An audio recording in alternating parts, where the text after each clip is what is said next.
골로새서 2장 1절부터 5절까지 우리 한 절씩 저와 여러분 교독하고요 5절을 함께 읽도록 하겠습니다.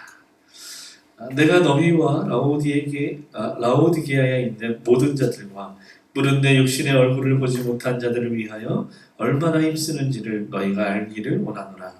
이는 그들로 마음의 위안을 받고 사랑 안에서 연합하여 확실한 이의 모든 풍성함과 하나님의 비밀인 그리스도를 깨닫게 하려 하니 그 안에는 지혜와 지식의 모든 보화가 감추어져 있느니라. 내가 이것을 말하면 아무도 교묘한 말로 너희를 속이지 못하게 하려 하니 이는 내가 육신으로는 떠나 있으나 심령으로는 너희와 함께 있어 너희가 질서 있게 행함과 그리스도를 믿는 너희 믿음이 굳건한 것을 기쁘게 봅니다. 아멘.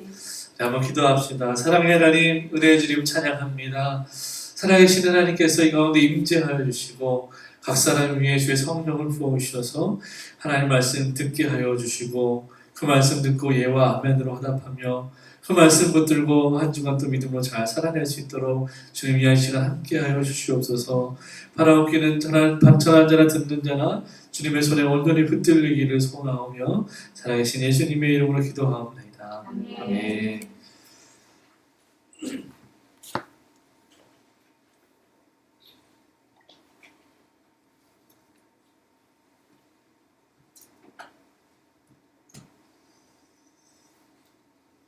네, 오늘 우리 골로새서 9번째인데요. 오늘은 비결이 아니라 비밀입니다 라는 제목으로 함께 좀 말씀을 나누기 원합니다. 여러분 함께 여러분 옆에 있는 사람이 이렇게 인사하십시다. 비결이 아니라 비밀입니다. 비결이 아니라 비밀입니다. 제가 만들어 놓고 헷갈리네요. 여러분 말씀을 준비하면서 이 편지를 이제 골로새 교회에 바울이 썼잖아요. 그래서 바울이 편지를 쓸 당시에는 이 로마 감옥에 연금되어 있을 상태였습니다. 그 감옥에 갇혀있는 죄수의 신분으로 멀리 떨어져 있는 골로새 교회에 편지를 보내는 그 바울을 한번 상상해 봤어요. 여러분 사실 바울과 골로새 교회의 관계를 생각해 보자면 딱히 바울이 굳이 편지를 써서 권면을 하거나 어떤 이야기를 전달하거나 가르침을 줄 만한 관계가 아니었습니다. 그런 애정을 가질 만한 관계가 아니었다는 거예요. 왜냐하면 이 골로새 교회는 바울이 개척한 교회도 아니고 뭔가 바울의 제자가 있는 교회도 아니고 그러니까 그가 복음을 전한 도시도 아니었기 때문에 그러니까 바울과 어떤 접촉점을 찾기가 어려운 도시였습니다. 별로 관계가 없는 도시였어요. 그런데 다만 이제 바울과 골로새의 어떤 접촉점이 있다면 에바브라라는 한 사람이 이제 연결고리가 되는 것이죠. 에바브라가 다른 도시에서 에베소에서 이 바울에게 복음을 듣고 자기 고향인 골로새에 가서 이제 복음을 전하면서 모인 무리들과 함께 교회를 세운 것이 골로새 교회였죠. 그래서 이 골로새 교회가 거짓 교사들 때문에 어려움을 당하고 있다는 소식을 듣고 바울이 굳이 하지 않아도 되는 수고를 감당하고 있는 것입니다. 여러분 지금도 그렇지만 그때는 더 그랬던 것이 감옥에 연금되어 있는 죄수의 신분으로서 펜과 이 두루마리를 자유롭게 사용할 수 있다는 것은 굉장히 어려운 일입니다. 쉽게 줄 수 있는 기회가 아니에요. 그런데 그 어려운 기회를 굳이 골로새 교회를 위해서 바울이 위험을 감수하면서 사용했다는 것에 여러분 굉장히 의미가 있습니다. 여러분 제가 아가교회를 위해서 기도하고 수고하고 땀 흘리는 것은 당연한 일이잖아요. 근데 여러분 제가 송탄중앙 침례교회를 위해서 기도하고 땀 흘리고 수고할 일이 있겠습니까?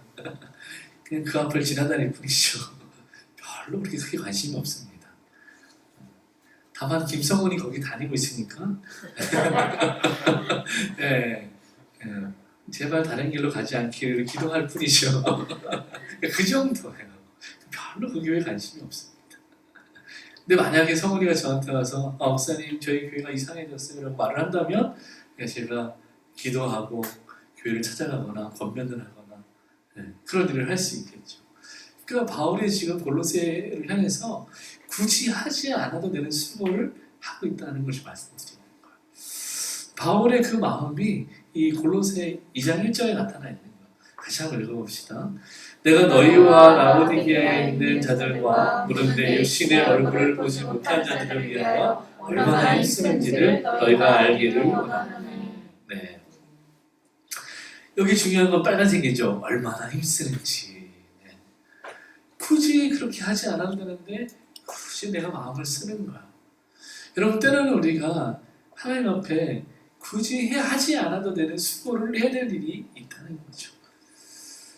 직장에서, 가정에서, 또 학교 안에서, 또 삶의 자리에서 굳이 내가 하지 않아도 되는 일을 해야 될 때가 있는 거예요.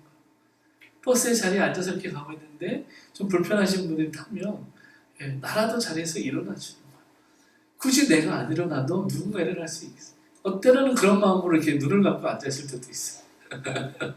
누군가 일어나겠지. 근데 그때 하나님 마음에 찔림을 주시는 거예요.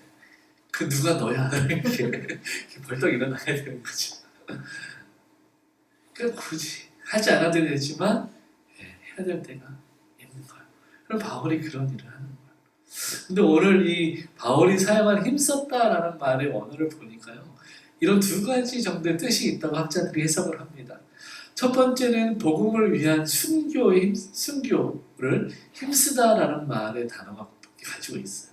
또 두 번째는 복음을 위한 투쟁이라는 의미를 가지고 있습니다. 여러분, 그러니까 이미 바울이 힘썼다는 말에는 두 가지가 있는데 순교와 투쟁, 이 두 가지를 기억하시면 돼요. 바울이 골로새 교회를 위해서 편지를 쓴 것은 바울의 입장에서는 순교하는 것과 같았고요, 그가 투쟁하는 것과 같았다는 것입니다. 무엇을 위해서요? 복음을 위해서. 복음을 위해서. 다른 어떤 명예나 자신의 명예나 어떤 가치나 권력을 위해서가 아니라 하나님의 복음, 예수 그리스도의 생명의 복음을 위해서 순교하는 마음으로, 투쟁하는 마음으로 골로새 교회에 바울이 편지를 보냈다는 것입니다. 여러분, 이게 너무 중요해요. 우리가 인생 가운데 하나님을 위해서 힘써야 할 일이 있다면, 우리가 어떤 인생 가운데 내가 하고 싶지 않지만 힘써야 될 때가 있다면, 여러분, 그때에는 복음을 위해서 우리가 순교하는 마음으로, 투쟁하는 마음으로 그 일을 해야 될 때인 것입니다. 여러분, 한 사람을 하나님의 복음으로 인도하는 건 얼마나 힘듭니까? 그냥 나만 잘 믿고 나만 천국 가면 얼마나 편하고 나이스해요. 근데 내 옆에 있는 사람, 내 가까이 있는 사람, 그 한 사람 전도하기가 얼마나 어렵습니까? 얼마나 많은 애를 써야 합니까? 마음을 졸여야 하는 일이죠. 그럼 그것이 마치 순교하는 것과 같고 투쟁하는 것과 같이 힘겨운 일이다 라고 말하는 것입니다. 힘을 써야 하는 일이다 라는 거예요. 지치죠. 힘들죠. 내가 온 사랑을 다 써서 이렇게 막 교회 인도하고 열심히 면접하고 막 이제 신앙생활 할 만하다 그랬는데 갑자기 자기 다른 교회 갔다고 막 그러는 거예요. 얼마나 마음이 부러지겠어요. 제가 정말 사역 그만해야 되겠다는 생각이 들었던 적이 있는데, 중국 청도에 처음 나갔는데 한 6개월, 7개월 열심히 고생해서 청년들을 막 얇게해가지고 이제 차양팀을 딱 조직했는데, 이제 청년들이 막 정말 훈련이 잘 돼 있어서 기도도 잘하고 예배도 잘 드리고 막 너무 헌신되어 있는 거예요. 됐다. 이제 이 친구들과 함께 예배 사역팀을 잘 꾸려가면 교회가 정말 이 청도시 전체에서 예배는 1등이겠다. 그런 마음이 있었어요. 근데 딱 방학이 되니까, 1월달이 되니까 그 예배팀 청년들이 한 명씩 한국으로 돌아가는 거예요. 너 왜 가? 그랬는데 저 이제 유학생활 끝나서 집에 가야 돼요. 이렇게 얘기하는 거예요. 그때 정말 마음이 너무 어려웠어요. 진짜 한 명도 안 남고 다 갔어요. 그 교회에 저만 남았어요. 그래서 막 풀 세션으로 예배드리고 싱어도 4명씩 됐는데 아무도 없고 나만 남았어. 진짜 엘리야처럼 나만 남았어.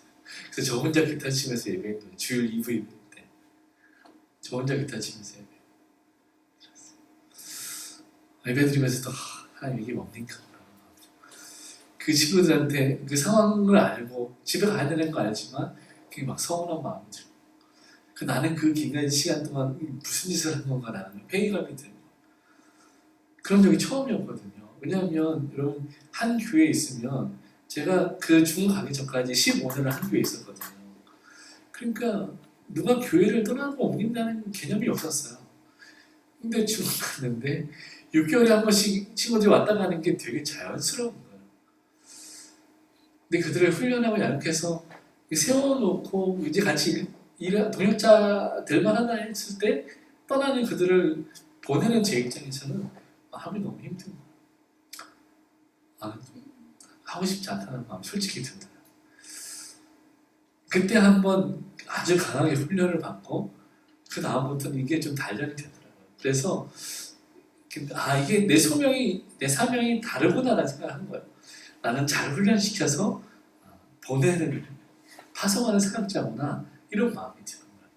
그래서 지금은 이게 누가 와도 그 한 사람을 하나님 앞에 예배하는 참된 예배자로 잘 세워서 또 건강한 교회 가서 또 역할을 할 수 있는 그런 사람으로 보내는 파송하는 그런 사명이 제게 있다고 그때 이제 하나님께서 마음을 주셨어요.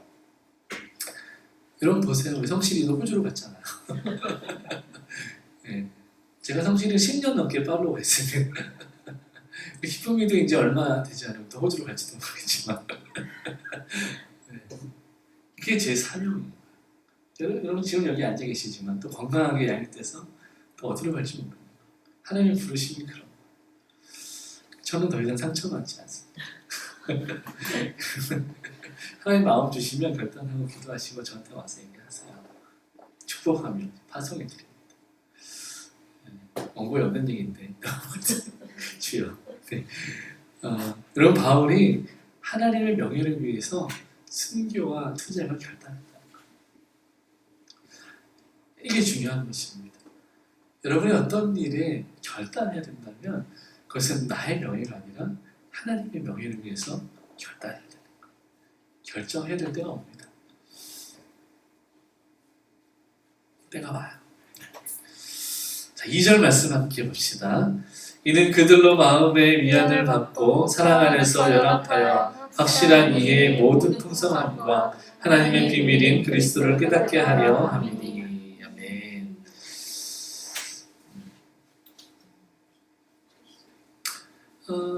교회 안에 고린도 교회 안에 거짓 교사들이 들어왔습니다. 이 사람들이 주장하는 것은 아주 한결같았고요, 아주 단순했습니다. 교묘한 말들로 유혹했지만 아주 단순해서 그게 뭐냐면 천국 가는 어떤 비결이 있다는 거예요. 성공하는 어떤 비결이 있다는 것입니다. 어떤 열쇠가 있다는 거예요. 그래서 자기들이 그걸 가지고 있어요. 그래서 이 본인들이 어떤 이 내부 그룹에 들어오면 그 특별한 어떤 그룹에 들어오면 그 열쇠를 그 비결을 가르쳐 주겠다는 거예요.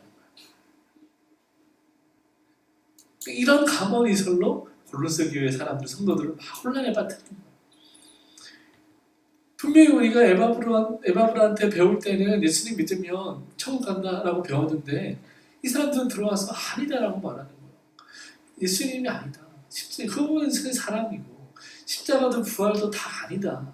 그거로 천국 가는 게 아니라 네가 열심히 하고 율법을 지키고 고행을 하고 그렇게 해야 천국 갈 수 있다. 그리고 우리만 가지고 있는 어떤 특별한 능력이 있는데 너희가 그것을 전수받아야 된다. 이 비결이 너희를 천국 가게 하는 것이다. 너희에게 평안을 주는 것이다. 너희에게 위로를 주는 것이다. 너희에게 승리를 주는 것이다. 이렇게 이 거짓 교사들이 사람들을 선동한 것입니다. 중요한 것은 이 거짓 교사들이 한결같이 어떤 비결을 말했다는 것입니다. 여러분 지금도 마찬가지. 교회 안에서 누군가 어떤 비결을 얘기한다면 여러분 그 사람은 가짜일 확률이 높습니다. 물론 우리가 하나님이 우리를 다스리는 또 다루시는 방법이 다 다르기 때문에 하나님이 각 사람마다 은혜를 주시는 이 방향과 방법이 다 달라요. 근데 예를 들어서 기도해서 병 고침 받아서 그것 때문에 교회 나온 사람은요, 다 그게 제일인 줄 알아요.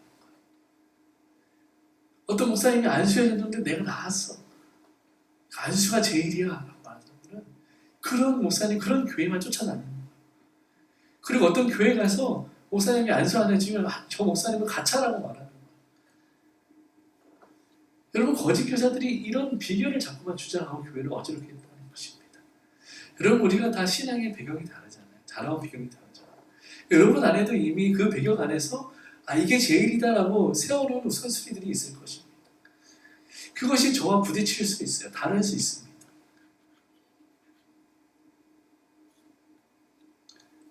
바울의 권면은 이것이었어요. 비결이 아니다. 우리의 구원은 하나님의 비밀인 그리스도를 깨달아 아는 것이다. 그렇게 말하는 것. 이 비밀이 뭔지를 우리가 지난주에 충분히 다 살펴봤죠. 비밀은 예수님이에요. 예수 그리스도의 십자가와 부활. 그것이 비밀입니다. 여러분 그래서 비결이 아니라 비밀이다라고 말하는 것입니다. 다시 한번 따라합시다. 비결이 아니라 비밀입니다. 비결이 아니라 비밀입니다. 여러분 지난주에 말씀드린 것처럼 왜 비밀이라고요? 우리에게는 비밀이 아니에요. 왜? 우리는 다 아니까. 근데 믿음이 없는 사람들에게는 이것이 여전히 비밀이죠. 예수 믿으면 천국 가요? 라고 여러분 안 믿는 분들에게 지난주에 혹시 말씀해 본 적 있습니까? 뭐라고 하던가? 그런 게 어디 있어? 라고 말하죠. 안 믿어요. 모르니까 그런 게 어디 있어? 라고 말하는 것입니다. 그러니까 여전히 비밀이고 우리한테는 그게 비밀이 아닌 거예요. 그 어떤 비결이 아닙니다. 비밀이죠. 그 비밀은 뭐라고요? 예수 그리스도입니다. 하나님이 우리를 구원하시는 비밀은 예수 그리스도. 하나님 우리에게 평안을 주시는 비밀도 예수 그리스도. 하나님 우리에게 승리를 주시는 비밀도 예수 그리스도입니다. 여러분 그러면 사람들이 왜 이런 거짓 교훈과 이단과 사이비에 빠질까요? 왜 그럴까? 좀 전에 말씀드린 것처럼 어떤 자기의 어떤 결핍과 연약함들이 이 종교를 만나면서 이게 어그러지는 것입니다. 잘못 접촉되는 거예요. 어떤 형제가 있는데 아주 유명한 연예인이에요. 이 친구는 부모님 때문에 어릴 때부터 이 어떤 교회에 다녔어요. 예수 중심 교회라는 데 다녔어요. 제가 오다 보니까 이 지리 쪽에도 예수 중심 교회가 있던데 그 교회도 같은 교단인지 모르겠어요. 이 예수 중심 교회의 대표가 누구냐면 이초석이라는 사람입니다. 우리는 너무 잘 알고 있죠. 이초석이라는 사람.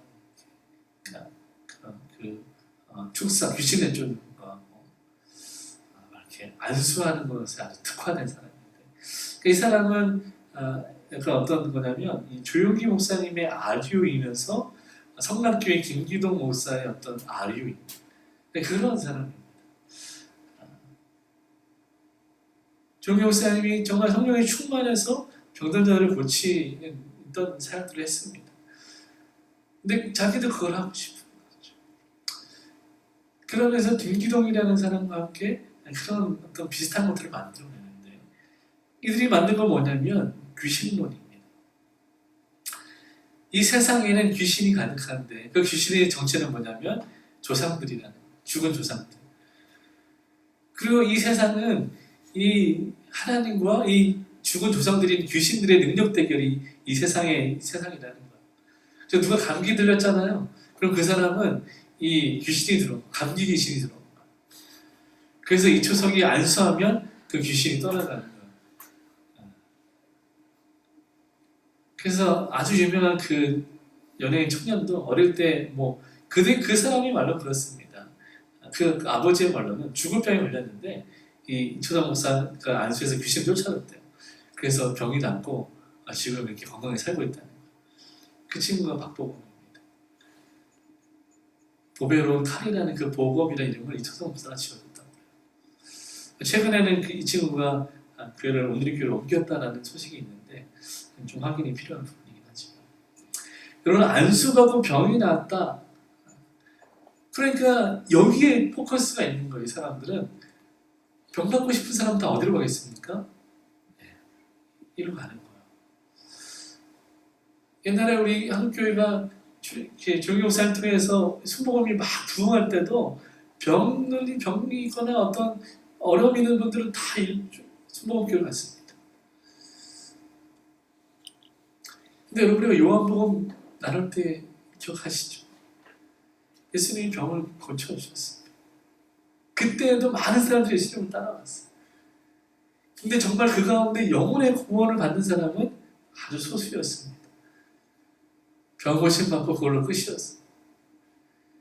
근데 여러분 반드시 우리가 기억해야 될 것은 무엇입니까? 당장의 어떤 문제는 해결되지만 반드시 그 사람 앞에 죽음이 준비되어 있다. 영혼의 구원을 받은 사람은 그 죽음의 문제까지도 해결받지만 육신의 문제만 해결받은 사람은 그 영혼의 문제를 해결받지 못합니다. 사람들이 자기 어떤 필요 때문에 종교를 선택하는 거예요. 그러니까 너무 쉽게 이단에 빠지는 것입니다. 교회 안에서 특별히 상처받은 분들이 신천지나 하나님의 교회나 이런 이단에 많이 빠집니다. 왜냐하면 이들은 너무 달콤한 말로 어떤 공동체를 이루어서 막 이 사람을 세워줘요. 위로하고 막 최고처럼 VIP로 만들어줍니다. 그래서 이 사람을 그 종교로 끌어들이는 거죠. 그리고 나서 거기 발을 들이면 이제 거기 끝나는 것입니다. 골수까지 빼먹는 것이죠. 많은 이단에 빠진 사람들이 그렇게 얘기합니다. 더 잘 믿으려고 그랬다. 내가 더 잘 믿고 싶어서 그랬다. 교회에서 상처받고 어떤 목사님의 상처받고 어떤 것에 사람에게 상처받고 어떤 제도에 상처받고 한 교회는 썩었어. 이렇게 말하는 사람들이 나는 정말 제대로 믿어보겠다고 그러면서 어디에 가 있는가 보면 이단 사이비에 가 있는 거야. 여러분 잘 믿겠다고 했으면 잘 믿는 곳에 가 있어야죠. 근데 왜 복음이 없는 곳에 가 있냐? 여러분 때로는요 우리의 열심이 하나님의 역사를 방해하기도 하는 것입니다. 잘 믿어보겠다는 그 열심이 결국엔 자기를 망하는 길로 인도하고 마는 거예요. 잘 믿고 싶은데 그 마음은 있는데 무엇이 잘 믿는 것인지 모르기 때문에 그 지혜가 없기 때문에 분별력이 없기 때문에 자기 마음에 자기 눈에 보이는 대로 선택하는 것입니다. 여러분 그러니까 많은 사람들이 잘 믿어보겠다고 교회를 뛰쳐나가서는 이단에 빠지고 마는 것입니다. 저 할렐루야 할렐루야 나는 귀신 쫓겠네 하는 사람이 이초석이고요. 옆에 있는 사람은 이교부라는 사람입니다.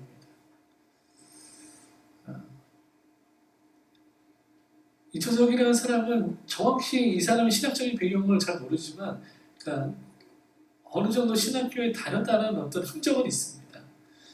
근데 완전히 비뚤어져 버려서 교단에서 이단으로 이미 정죄한 사람입니다. 이교부라는 사람은 그 성경 고등학교를 2학년까지 다녔다고 해요. 그러나 자기 혼자 무허가로 교회를 세워서 막 이렇게 교회를 했습니다. 그러다가 너 그러지 마라, 그거 잘못된 거다라고 권면하라고 목사님은 폭행했어요.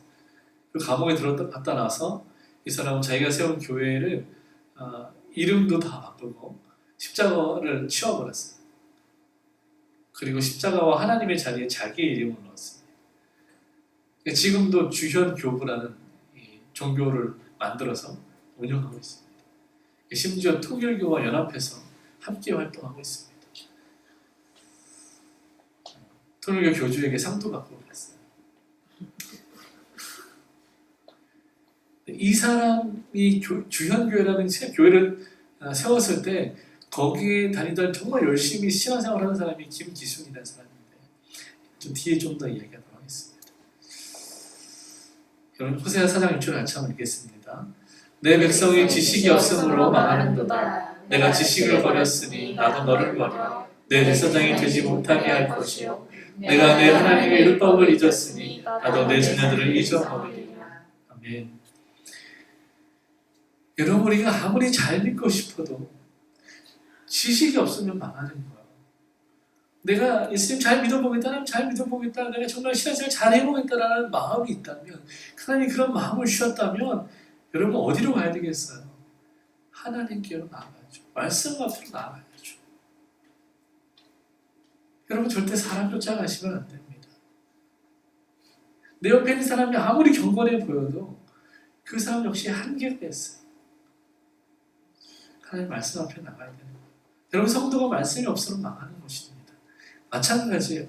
성도가 사람 안에 예수가 없으면 구원이 없는 거예요. 망하는 것입니다. 아무리 겉으로 보기에 화려하고 정말 교회 같아 보이고 경건해 보여도 그 안에 예수 그리스도가 없으면 말씀이 없으면 망하는 거예요. 그건 가짜입니다. 그럼 제가 늘 말씀드리지 않습니까? 제가 설교하는 내용 가운데, 제가 목회하는 가운데 예수가 없고 말씀이 없다고 생각되면 언제든지 여러분 떠나셔도 좋아요. 저한테 오셔서 목사님 말씀이 없는 것 같아요 라고 말씀해 주셔야 돼요. 목사님 좀 변한 것 같아요 라고 말씀해 주셔야 돼요. 그래야 우리가 서로 건강하게 하나님의 교회를 세워나갈 수 있는 것입니다. 이교를 한 사람이요, 사람들이 보기에 되게 경건해 보였대요. 어떤 목사님을 보고 감명을 받아서 자기도 그 목사님 따라한다고 머리를 짧게 자르고 두루마리를 입고 아주 청빈한 삶을 살았대요. 그리고 막 가난한 사람들 먹이고 도와주고 그런 일을 했다는 거예요. 그리고 예배 때마다 막 뜨겁게 기도했대요. 그 사람들이 보기에 얼마나 좀 신실해 보였어요. 경건해 보였다는 거예요. 근데 그 안에 예수가 없었어요. 그 안에 말씀이 없었어요. 그러니까 어떤 일이 있었냐면 그 교회 안에서 다채로 댄스를 했다는 거. 교회인데 예배 시간에 우리가 태초로 돌아가자라고 했고 옷을 다 벗고 춤을 췄대요. 여기가 천국이라고. 그러니까 태초로 돌아가자. 네. 이런 그냥 들어도 정상적이지 않잖아요. 근데 많은 사람들이 그걸 보고 야 여기가 천국이라는 거 따라갔다는 거예요.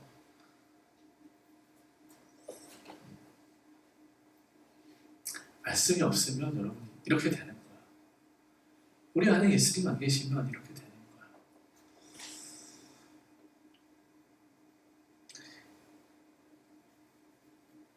여러분 중요한 것은 우리 안에 우리가 얼마나 예수 그리스도와 연합하느냐의 문제인 것입니다. 아무리 겉모양으로 볼 때 그럴듯해 보여도 그 안에 예수 그리스도가 계시지 않으면 거기에 구원이 없다고 말씀드렸죠. 마찬가지. 우리가 아무리 많이 기도하고 아무리 성경을 많이 알고 봉사를 많이 하고 구제를 한다고 해도 우리 안에 예수님이 없으면 아무것도 아니라는 거. 여러분 예수님 성경에 뭐라고 말씀하십니까? 산을 옮길 만한 믿음이 없어도 사랑이 없으면 아무것도 아니라고 말씀하십니다. 여러분 그 사랑이 바로 예수 그리스도와의 연합을 말하는 것입니다. 그래서 바울이 뭐라고 합니까? 그리스도와 사랑 안에 연합을 이루라고 말씀하는 거죠. 그리스도와 사랑의 연합 안에 있을 때 우리 안에 풍성한 통찰력이 임하게 되고 그 통찰력과 분별력이 있을 때 우리는 하나님의 뜻이 무엇인지 분별하게 되는 겁니다. 진짜가 무엇인지 가짜가 무엇인지 분별하게 되는 것입니다. 여러분 이것이 2절 말씀의 내용인 거예요. 그래서 참 성도는 그리스도의 사랑 안에서 연합해야 되는 것입니다. 우리가 하나님의 사랑 가운데 연합할 때, 그리스도와 연합할 때, 그 안에서 하나님이 공급해 주시는 통찰력과 분별력을 얻게 돼요. 그래서 참된 교훈과 거짓 교훈을 분별하게 되는 것입니다. 어떻게 그리스도와 연합할 수 있을까요? 그래서 성령이 하시는 일입니다. 우리가 예수 그리스도를 마음에 영접하기로 결단할 때 성령님이 우리에게 찾아오셔서 그리스도와 연합하게 하시는 거예요. 그리고 이것은 아주 신비로운 일입니다. 설명할 수 없는 일이에요. 하나님이 하시는 일입니다. 그러면 나도 모르게 내 안에 하나님의 지혜가 샘솟아나는 것입니다. 그 성령이 하시는 일이죠. 그래서 같이 한번 읽어봅시다. 성도는 그리스도를 통해 자신의 죄가 얼마나 심각한 죄인지를 깨닫게 됩니다. 예, 우리가 성도라면 그리스도와 연합할 때 그리스도를 통해서 내 죄가 얼마나 심각한 죄인지 깨닫게 되는 거예요. 여러분 우리가 예수님을 영접하기로 결단할 때 성령이 우리 안에 들어오셔서 내가 얼마나 죄인인지 깨닫게 하시는 거예요. 여러분 내가 죄인인지 아닌지 깨닫지 못하는 사람은요 결코 하나님 그리스도와 연합할 수 없습니다. 왜요? 그리스도가 내게 필요하지 않으니까. 내가 죄인이라고 인정돼야지만 내가 구원이 필요한 사람이라고 고백할 수 있는 거죠. 근데 내가 죄인이 아닌데 무슨 구원이 필요해? 그건 없어요. 여러분 그래서요 청소년들에게도 복음을 전해보면요 막 날라리 같고 막 이렇게 소위 막 이렇게 죄송합니다 양아치 같은 애들이요 얘네들이 정말 복음 전하기 쉬워요. 자기가 죄인이라고 너무 잘 알아요. 그래서 막 펑펑 울면서 회개하고 막 그래요. 근데 정말 복음이 안 들어가는 애들은 반대로 모범생들이에요. 저 모범생인데요. 이렇게 깍쟁이처럼 얘기해요.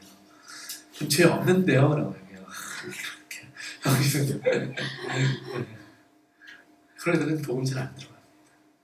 아주 자기가 견고해요. 자기 의의가 가득합니다. 자기는 괜찮은 사람이거든요. 그러니까 예수님 없어도 자기 괜찮은 사람이에요. 그 복음이 잘 안 들어가요. 되게 많은 기도가 필요합니다. 그래서 여러분 내가 기도할 때마다 예배할 때마다 하나님 내가 죄인입니다라고 기도할 수 있다는 것은 진짜 큰 은혜예요. 굉장한 은혜입니다. 이 은혜가 없으면 절대로 구원을 얻을 수가 없습니다. 예, 한번 읽어보겠습니다. 성도는 그리스도를 통해서만 구원받은 자가 어떻게 살아야 하는지를 알게 듣게 된다. 예. 우리가 성도라면 예수 그리스도를 통해서만 구원받은 사람이 어떻게 살아야 되는지 그 삶의 지침을 알게 된다는 거예요. 여러분 내가 어떻게 살아야 될지 무엇을 먹고 무엇을 마시고 또 어떻게 행동해야 될지 내 기준으로 하면 얼마나 쉽겠습니까? 그런데 우리가 성도라는 새로운 신분을 얻었기 때문에 예수님과 연합한 예수님으로 옷 입은 새로운 사람이 되었기 때문에 그 신분에 걸맞는 삶을 살아야 하잖아요. 그럼 어떻게 사는 것이 그 신분에 걸맞는 삶인지 우리가 배워야 할 것 아닙니까? 그 배움과 가르침은 그 분별력은 예수 그리스도를 통해서만 우리에게 임한다라는 것입니다. 예수님 없는 사람은요, 예수님을 통하지 않으면요, 우리가 어떻게 살아야 될지 알 수 없어요.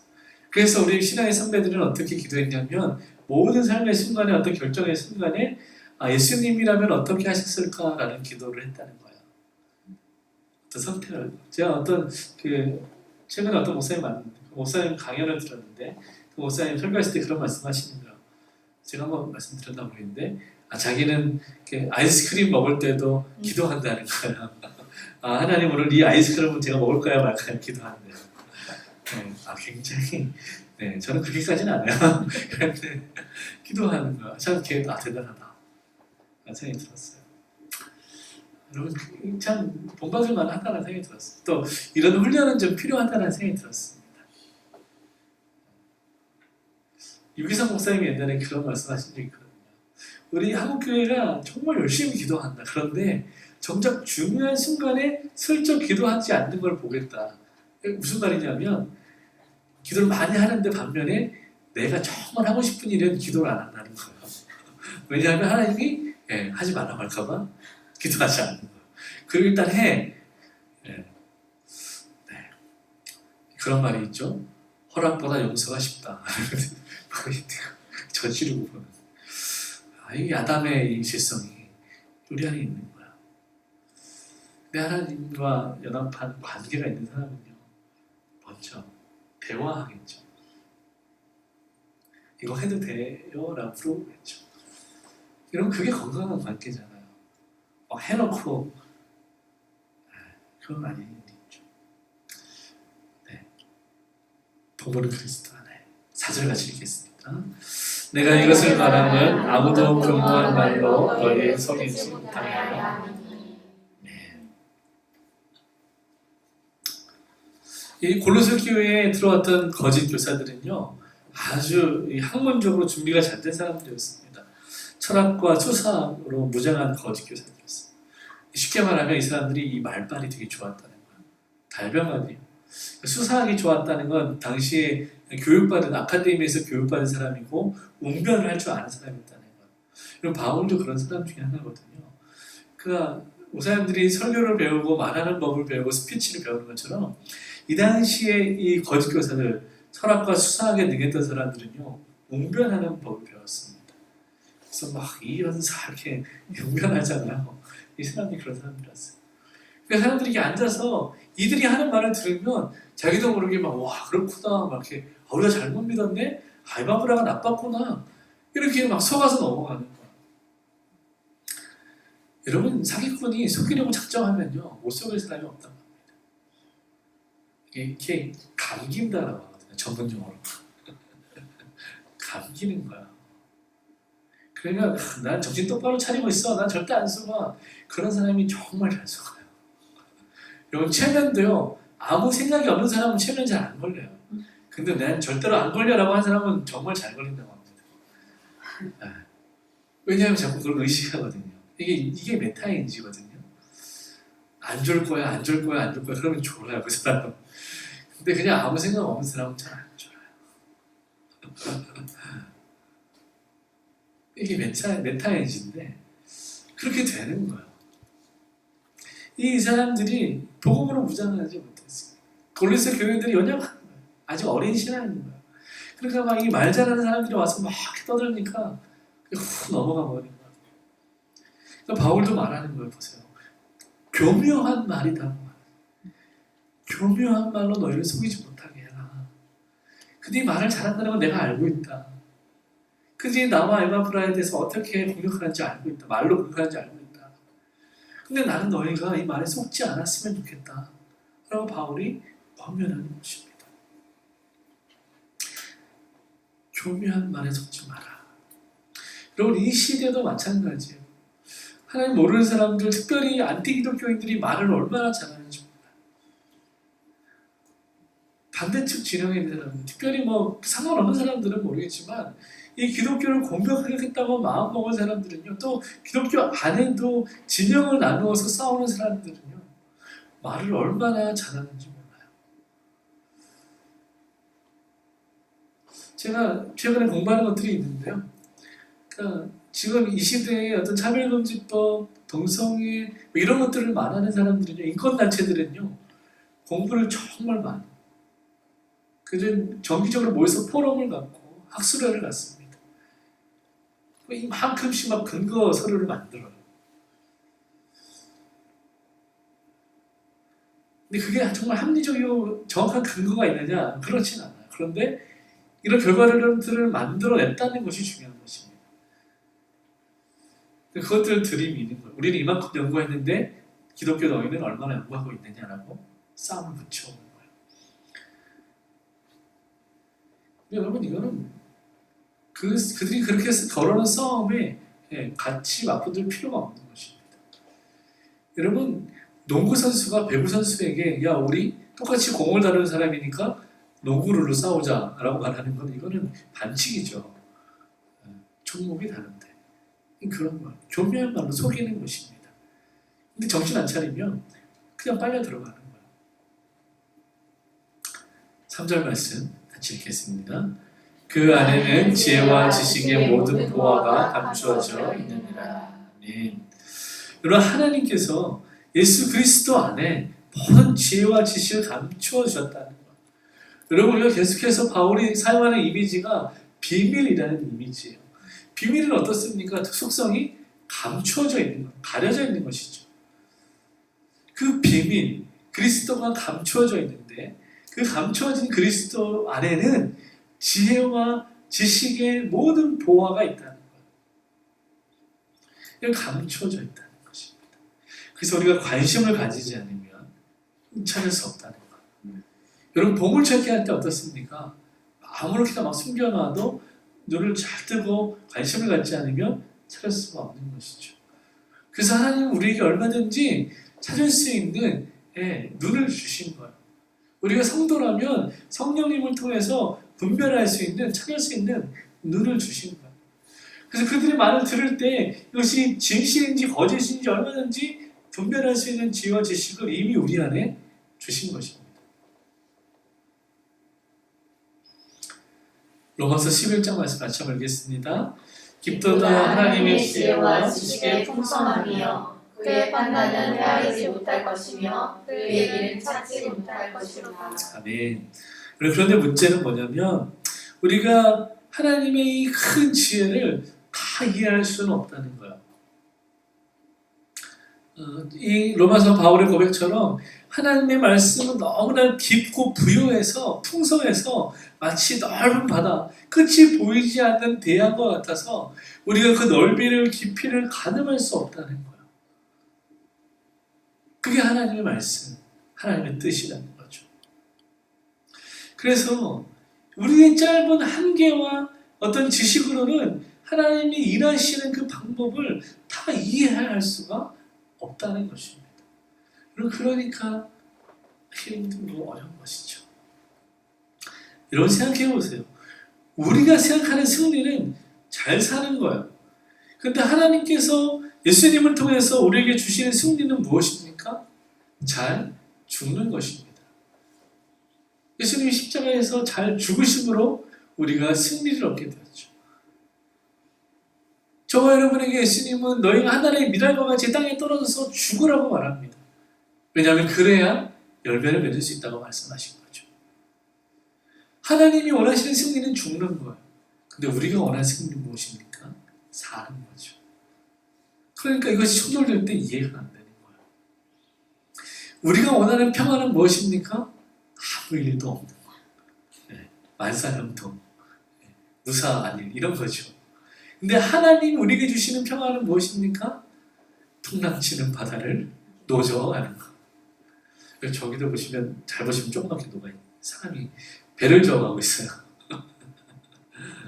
제가 다 의미가 있습니다. 이렇게. 저 바다 위를 노저어갈 때 망망대해를 걸어갈 때 어디를 보고 갈 거냐? 위를 보고 가야 되는 거야. 마치 이 나침반이 고장난 뱃사람들이 북극성을 보고 방향을 찾아가는 거죠. 등대를 보고 방향을 찾아가는 것처럼 우리는 위를 보고 우리의 갈 바를 알게 되는 거예요. 우리는 아무 일도 없었으면 좋겠다라고 기도하지만 하나님은 풍랑치게 하시는 거예요. 그래서 그 풍랑을 통해서 그 파도를 이기는 법을 가르쳐 주시는 거예요. 그래서 그 이김 가운데 기쁨과 승리와 만족을 얻게 하시는 거죠. 여러분, 그런데 우리가 시험을 좋아하는 사람이 어디 있겠어요? 고난을 좋아하는 사람이 어디 있어요? 저도 싫습니다. 근데 그걸 통과해야지만 우리가 잘할 수 있어요. 성숙할 수 있습니다. 여러분, 이 예배 시간에 20-30분, 길게는 1시간씩 제가 설교를 듣는 것이 얼마나 곤욕스럽습니까? 저도 지금 엉덩이가 되게 아픈데요. 견디셔야 됩니다. 버티고 견디게 하시네. 네. 여러분, 부모와 자식은 일과에 있어서 살아가는 거 아니죠. 그럼 만약에 부모 자식이 이유가 있어서 살아간다면 그건 가족이 아니라 비즈니스 관계죠. 그럼 부모와 자식은 왜 사랑합니까? 왜? 네, 사랑하기 때문에 이유가 생기는 거죠. 부모님이 왜 자녀에게 위해서 희생하고 헌신합니까? 사랑하기 때문에. 여러분, 우리는 구원을 자꾸만 일에서 찾으려고 해요. 뭔가 내가 잘 해야 된다고 생각해요. 뭔가 해야 된다고 생각해요. 웰빙이라고 생각합니다. 근데 하나님은요, 우리의 구원을 일이 아니라 관계에서 찾으시는 거예요.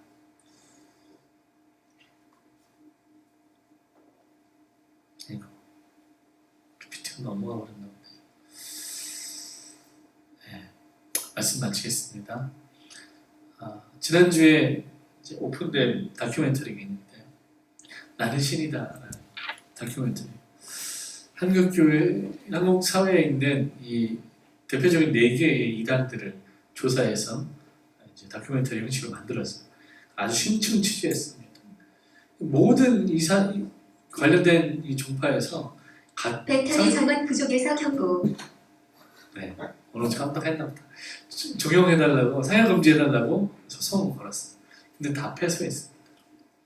근데 지금 그 제작 PD님의 말로는 이 아가동산이라는 단체에서 가처분 신청 또 냈는데 이거는 법원에서 받아줄 수도 있다라고 하더라고요. 왜냐하면 이 아가동산이 운영하는 기업이 있는데요, 신나라 레코드입니다. 이 신나라 레코드가 아가동산이라는 사이비 단체에서 만들고 운영하는 거예요. 여러분, 신나라 레코드 이 소속된 굉장히 많은 연예인 가수 레코딩들이 있습니다. 근데 제가 이 영상을 다 보진 않았어요. 근데 이 제작하신 PD님이 인터뷰하시는 거를 이제 봤습니다. 한 1시간 정도 봤는데 그 가운데 제 마음을 두드렸던 한마디가 있었어요. 그게 뭐냐면 개신교인들이 더 잘 믿어보자고 따라갔더라. 가방에 있어. 내 가방에 충전기. 가방 앞주머니에 있습니다.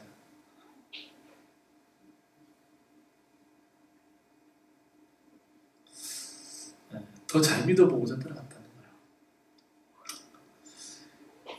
여러분, 사람마다 자기가 갖고 있는 심리적인 어떤 경험이나 자기가 겪어왔던 사회적인 어떤 환경에 따라서 빠지기 좋은 어떤 코드가 있다는 거예요. 이것 때문에 이단에 사이비 종교에 빠지게 된다는 거죠. 아까 말씀드렸지만 또 잘 믿어보겠다는 욕심, 열심으로 사이비 종교에 가더라는 거죠. 다시 말하면 무엇입니까? 지금 우리가 다니고 있는 교회보다 그것들이 더 진짜 같아 보였다는 것입니다. 그러나 그것은 화려한 독버섯일 뿐이었다는 거죠. 사랑하는 여러분, 아무리 그렇듯해 보여도 하나님의 임재가 없으면 그것은 교회가 아닙니다.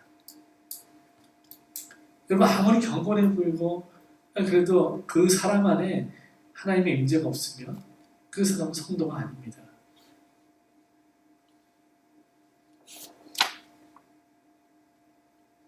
나는 신이다 다큐멘터리를 여러분 가능하다면 보시기를 원하는데 제가 좀 믿음이 연약하다고 하시는 분들은 안 보는 걸 추천해드려요. 굉장히 충격적인 내용들이 많이 나옵니다. 그래서 기도 많이 하고 보시면 돼요.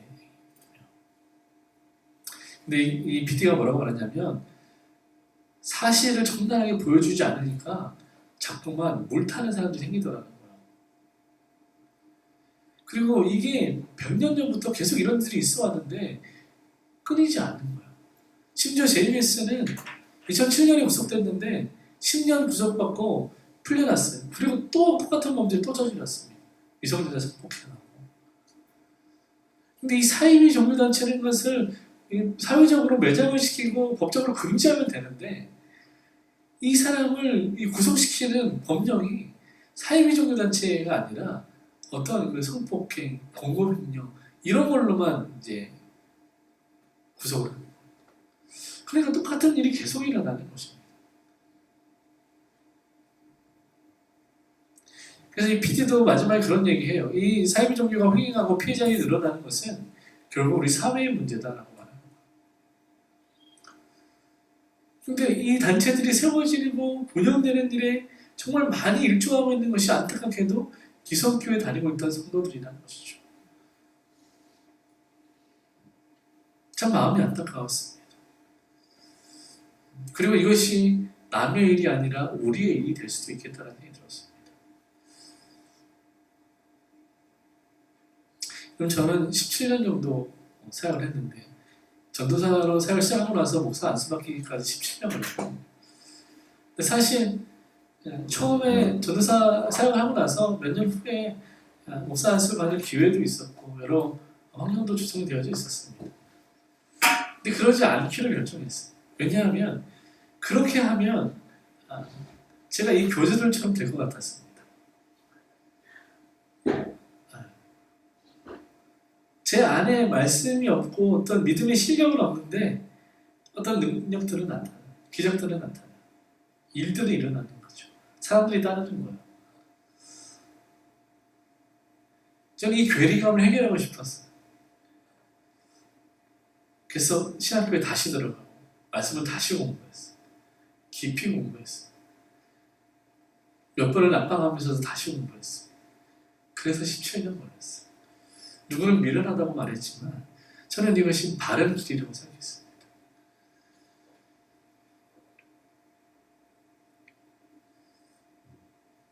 여러분, 하나님의 임재가 없으면, 우리 안에 그리스도가 없으면, 말씀이 없으면 우리도 얼마든지 이단으로 갈 수 있어요. 망할 수 있어요. 잘못된 길로 갈 수 있습니다. 여러분이 얼마나 경건하게 사느냐가 중요한 게 아니에요. 우리가 얼마나 하나님과 동행하고 있는가, 예수님과 연합하고 있는가, 그게 중요한 것입니다. 우리 마지막에 말씀 읽고 기도하고 마치겠습니다. 함께 계십니다. 또 아는 것은 우리는 하나님께 속하고 온 세상은 악한 자 안에 처한 것이며 또 아는 것은 하나님의 아들이 이르러 우리에게 지각을 주사 우리로 참된 자를 알게 하신 것과 또한 우리가 참된 자 곧 그의 아들 예수 그리스도 안에 있는 것이니 그는 참 하나님이시요 영생이시라. 자녀들아 너희 자신을 지켜 불쌍히게서 멀리하라. 아멘. 여러분, 하나님께서 성도에게 요구하는 것은 일이 아니라 관계입니다. 우리가 하나님과의 관계를 먼저 회복할 수 있기를 바라요. 저와 여러분은 요한일서에서 요한이 말한 것처럼 하나님께 속한 사람이고 그리스도 안에 있는 사람이고 하나님의 자녀입니다. 여러분, 우리가 사는 동안 이 거룩한 부르심과 정체성을 잃지 않고 믿음으로 하나님과 동행하는 2023년 되기를 주님의 이름으로 축복합니다.